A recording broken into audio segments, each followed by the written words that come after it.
Good morning, thank you for joining me. I hope everybody's well today. I had a different video planned for today. It was going to be something completely different, which I'm now going to push to Friday this week, because I felt like I just wanted to come and chat. There's many things I want to say, and it feels like a while since I've done it. Everything you've seen recently, because we've just been away on holiday, obviously, everything you've seen recently has been pre-recorded. There will be a holiday vlog coming up on Sunday. I will just touch on the fact that we had a really lovely time. It was so relaxing, so pleasant. We were so positively impressed by Zante, far more than I thought I would be. Just such a lovely island, so beautiful, and yeah, we just had a really great time. But yeah, I just wanted to times are a little bit weird at the moment, aren't they? Things feel odd, and it's just a weird time, and I just wanted to chat and reach out and talk to you and tell you a bit about how I'm feeling and ask how you're all feeling. It feels like a bit of an untethering time, doesn't it? It's been a few years of massive upheaval. We've had COVID. I think we're still feeling the ramifications of that, almost like in a sort of post-traumatic stress type of way. You know, so many mental health implications coming from that.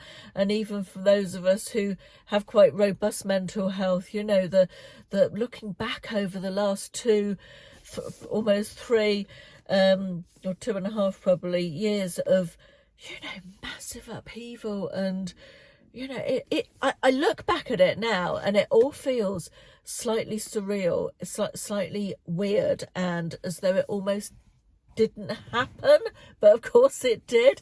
Do you know what I mean? It has that surreal quality about it, what we all went through.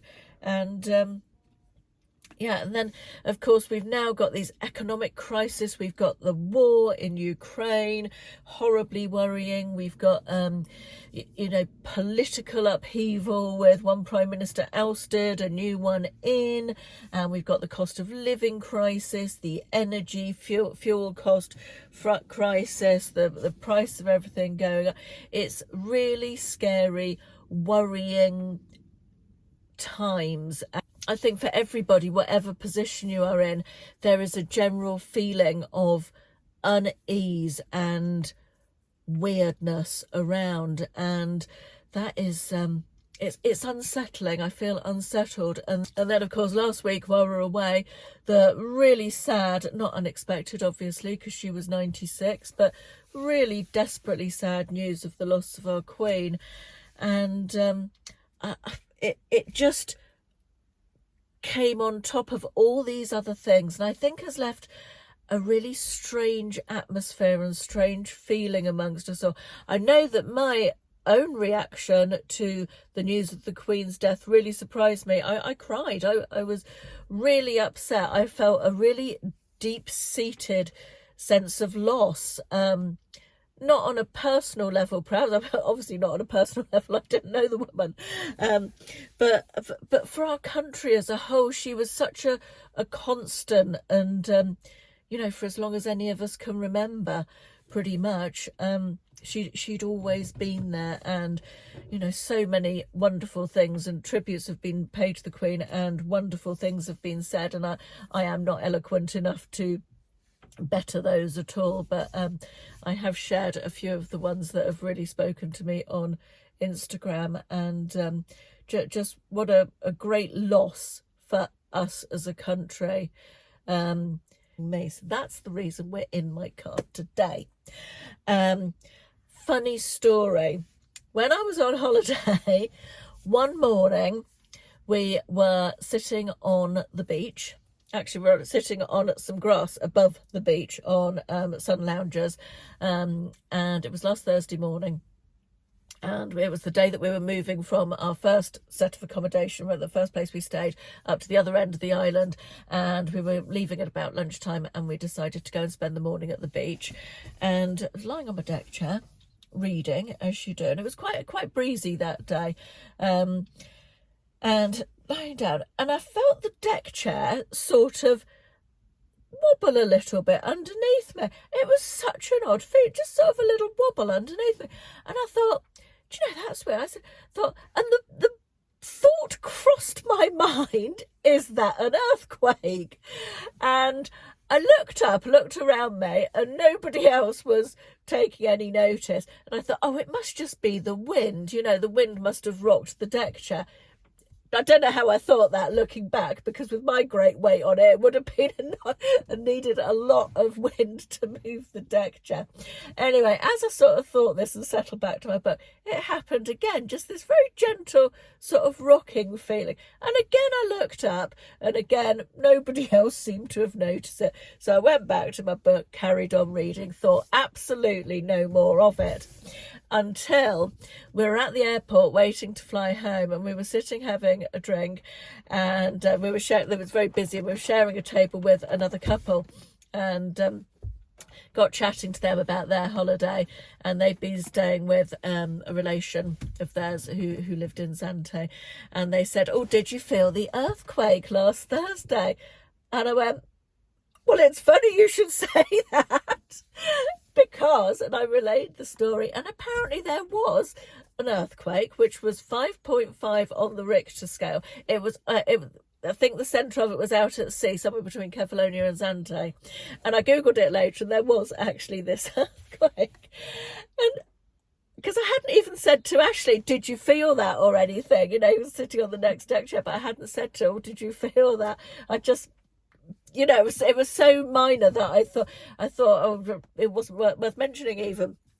And I looked around, nobody else was doing anything. So, but yeah, I was so interested to hear that, because the thought earthquake had actually crossed my mind, and I thought, no, that's ridiculous. It must have been the wind. But turned out I was right, and that was my first and hopefully only ever experience of an earthquake. So I thought I'd share that with you, as I didn't mention that in the holiday video.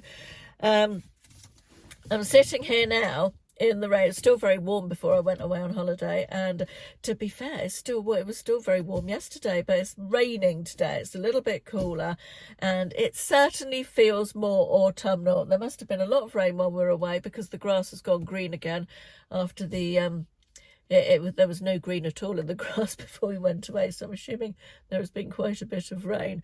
But yes, it certainly feels like autumn's on the way, although if you watch YouTube or read anything on Instagram, you would think autumn had been here since about the end of July, because I've never seen so many bloody pumpkins in all my life. I am just waiting any minute now for the first picture of someone's Christmas tree that they've put up to appear on Instagram. Please, God, no, not yet.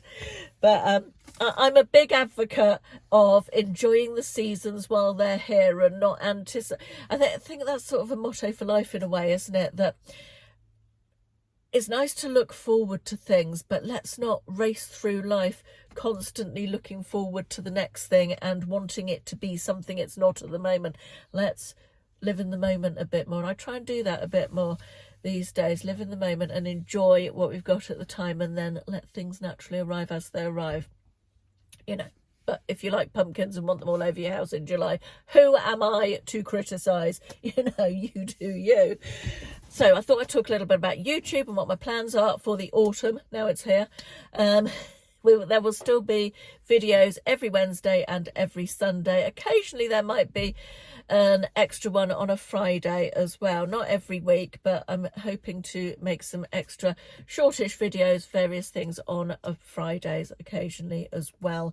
The weekly vlogs are stopping for the moment, not permanently, just for a few weeks, but there will be something sort of vlog type style, like a day in the life or something like that on a Sunday, and then something else on a Wednesday, maybe a clothes try on or some shopping, or you know, all the other stuff that I do.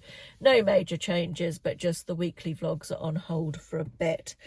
If there's any sort of videos you would like to see, do let me know in the comments. Anything you'd like me to film or talk about, or any of that kind of stuff. Also, if you're interested, I do have a Patreon channel, which is always linked in the description box down below. If you're interested, it's called Caroline Unfiltered. And if you are interested in a little bit more content, some of the more personal stuff that I talk about over there, I do a little bit of goal setting. And we've currently got a book club going. We're reading a book this month and then discussing it at the end of the month over there. So that is always linked in the description box if you're interested in coming and joining us over there. What else did I want to talk? I feel like this feels like a bit of a tough time of year for me this month. It is almost a year since my dad went into a dementia care home. We had to took the decision late summer last year, and he went in at the end of December, and at the end of September. And whilst it is absolutely the right decision, that we all stand by the fact it was absolutely the right decision, and indeed the right place. It's such a, I cannot stress what a lovely place it is that my dad lives. But we couldn't ask for better. We genuinely couldn't. And he is as happy as he can be there, and is looked after by such, you know, lovely, professional, caring people who are so much better able to cater for his needs than it became the case at home. When he was still at home, we didn't have the tools to look after him anymore. It's, you know, this month has brought back a lot of the trauma and pain and difficulty of last year. 12 months have gone by, and you know, just reflecting on that, I guess, a little bit. So September feels a little bit difficult from that point of view. And I think also, weirdly, that when the Queen died, it sort of exacerbated all my feelings about my dad and brought that up even more. So it was in the back of my mind anyway, but it sort of brought that to the forefront. So I've been struggling with that a little bit for the last week or so, really. It was on a slightly more cheerful note. It was Dad's 84th birthday while I was away, and they put on a little tea party for him in the home, and it was lovely. I've got a picture of him which I will pop in here. I did put it on Instagram, but for anyone who didn't see it, I'll pop it in here. And it's just such a lovely picture. It's such a lovely picture of my dad. His smile is so nice. He really enjoyed his birthday. My brother and his wife and their kids went, and my mum, and they had a little tea party. They put up balloons, and they made him a really nice cake, and he blew out his candles. I was able to join in by Zoom as well, which was great, and saw him blowing out his candles. It was really lovely. So that was nice. That was a nice day. He was on good form that day, which was very nice. The final thing I wanted to just touch upon today is Vlogmas. I have been asked whether I'm going to do Vlogmas this year, and I said that I wasn't going to do it. I'm certainly not going to do it in the way that I've always done it with the daily vlogs, but I am going to do Vlogmas. I've decided that I am, but it won't be every day. It will be every 2 days or every 3 days, however I'm feeling about, you know, I'm not going to hold myself to the got to get a video up every day thing. So there will be some form of format of Vlogmas. I'm not entirely sure what, but there will be something. So I just wanted to mention that as well, although we are a long way from it at the moment.